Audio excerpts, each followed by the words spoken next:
On the 15th of November, the National Bureau of Statistics is expected to release the October inflation numbers for Nigeria. Headline inflation in the month of September rose to 20.77% year-on-year, while month-on-month basis, the headline figure slowed to 1.36%. That was 0.41% lower than the rate recorded back in August, 1.77%. Our guest, Clement, Igbanugo, an economist from Financial Derivatives Company, is here to share his company's report on what to expect next week. It's just been live now from here. Good morning.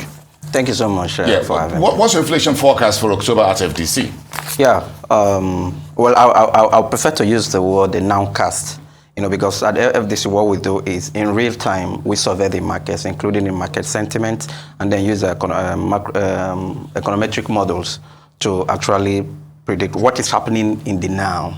All right, inflation number is expected in weeks to come. By next week, on the 15th, but we've already have our numbers. And what the number is saying is that unlike what the tradition used to be, inflation is still going to rally. It's going to go up to 21.32%. Remember, because of the harvest, we're expecting inflation. Even the September month-on-month had already started slowing. So we saw a point of inflation and we thought it's going down. But because of the flood and other structural issues, we see inflation still going up in October. Will the flood and the season in agriculture, would those be the two main drivers for inflation uptick for October? Yes, first is the flood, because the food inflation actually, instead of slowing as we expect in the month of October, we see the food inflation going up because of the disruption caused by the flood, and also the exchange rate disruption that is also upticking the core inflation. Well, we've seen the central bank raise interest rates, try to tame inflation. How effective has this been? Yes, people have a lot of view about the central bank, whether it's effective or not. But the first thing is that central bank has to do something. I think that's what they did. So in May, they started raising the rates. In 3 meetings, they raised the rates by 400 basis points. That's in line with what is happening globally. Now, the question of how effective it is another thing altogether. And I tell you, they did what they should do, because that's the greatest parameters they have to tickle in order to control inflation. But there's a problem, and that problem is a problem of credibility. The credibility of the central bank has won. In fact, one of the greatest economists of our time, David Roma, suggested that once the central bank loses its credibility, it should contract central bank into another country to do, because economic agents, the market, they're not actually trusting what the central bank is doing. So you see central bank taking, even like last time they announced we are going to redesign the Naira, you see the problem is causing everywhere. It has lost that credibility because of some of its entry into politics and things like that. So I think central bank need to reposition itself so that it will make the monetary policy more effective. Yeah, but this is not the only central bank raising rates everywhere in the world. So and a few other countries are doing a few things with their currencies as well. This is not a good time to be a central banker. I'm sure you know that, globally speaking. The World Bank, the IMF said so much that it's tough now on central banks around the world. Yes, I tell you, if you look at the numbers, and I don't want us to take this for granted. Yes, inflation is up in the US, 8.2, in the UK, 10.1, in EU, 10.7 globally. But look at net oil exporting countries. In Saudi Arabia, it's 3.4. In Iraq, it's about 5.3. In Libya, it's about 5%. In fact, in Angola, it declined from 27% in January to 18% in September. And in Algeria, also it declined from 9% in January to 8.7%. These are net oil exporters. So this time, yes, we have global headwinds. But the problem with the oil problem, revenue issues in Nigeria is not a central bank problem. That's the problem of the government. Yes, that is there. There are two things here. One is that we have that revenue problem, the subsidy and all of those. Because the Moody's report said that for last year, about $40-something billion was the oil revenue, was the oil production, but only about $5 billion got to the government. So if you say technically $5 billion went to the central bank, where is the rest $30-something billion? That's the problem of organized crime, which government has to deal with. But also, I also want you to know that in 2021, the average inflation was 17%. Our inflation didn't start with the Russia-Ukraine war. We have to take note of that, because the central bank started fiscal deficit monetization, and it's inflationary. But that is the outcome. And so we started that fiscal deficit because, of course, the global pandemic response. of 2020, of 2020, yes. and so about 16.9 trillion was extra cash. Yes, went into stimulus packages and all that. Which almost every government, even the US, but how do they finance it? And so we see central bank financing this by monetizing the debts.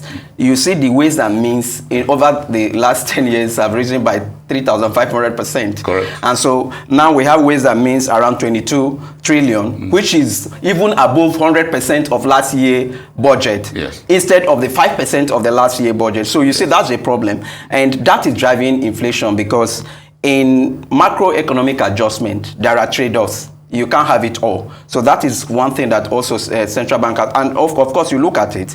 Yes, central bank has ditched the easy money regime and has started restrictive monetary policy, which everybody is praising. But then, of course, what is the fiscal side doing? That coordination is not there. We expect to see austerity, but you see in the last 6 months in 2022, the government only realized 2.28 trillion in revenue and spent on recurrent expenditure 5 trillion. So for recurrent expenditure, government is spending about 190% of its revenue on recurrent expenditure. That's salary, overhead, and all of that. So that austerity is not there. In the first quarter of next year, we're going to have election, we're going to have census, and also going to have a redesigning of the Naira.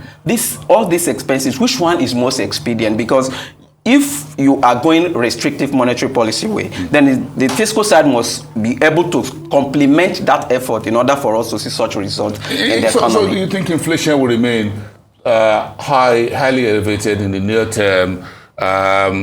Because even for the flooding, we haven't really come up with all the numbers as of course. The full impact has not been assessed. Yes, we see the inflation is going to remain elevated even till towards the last half of 2024. A lot of disruptions here and there, and inflation does not just grow old and die. A lot of policy actions in order to tame inflation, and it takes lag for some of these policy actions to take effect. So across Africa, we see inflation staying on average above 9.9%, even in 2023. The economics 1.0 was that too much money in circulation fuels inflation. So how do we reverse that? What do we need to do? We have cheap money right now in Naira, and we have excess. Folks are using bullion vans to take them back to the banks. But this is cheap money that should be helping us. What do we do about it? We have a very peculiar case, and I want you to take note of that.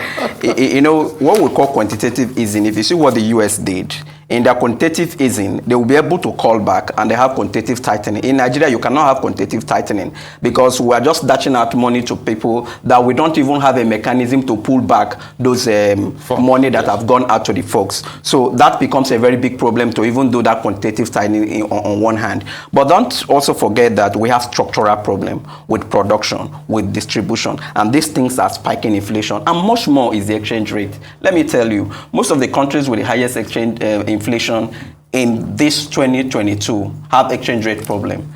You talk about Zimbabwe, exchange rate has depreciated by over 100% in the last 2 years, and inflation is around 268%.